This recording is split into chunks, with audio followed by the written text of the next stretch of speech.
So, ito na nga mga kabatang lilit. Oh, diba? Back to you. Sabi nga ni Mr. Robin Padilla, fit daw yung mga bata ngayon, yung mga kabataan ngayon. O, ayan.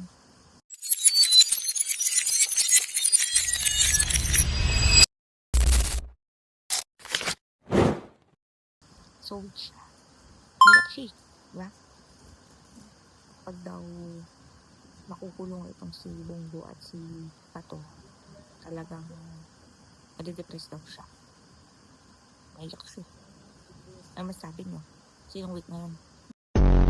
Kaya moral lesson of the story, huwag nagsasabi o huwag nagbibigay ng mga statement na hindi mo iniisip. O, diba? Kakaloka eh. O, sino ngayon ang weak? Iyak pa more. Bakit ka namang iiyak? Sakaling kunin yung dalawang yan. Eh, di ba sabi mo naman dati, sasama ka? Eh, di sama ka na din. Para ano? Patas. Para fair. Tatlo na kayo, di ba sabi nyo nga, tatay kami naman. O, di kayo na muna. Kayo na.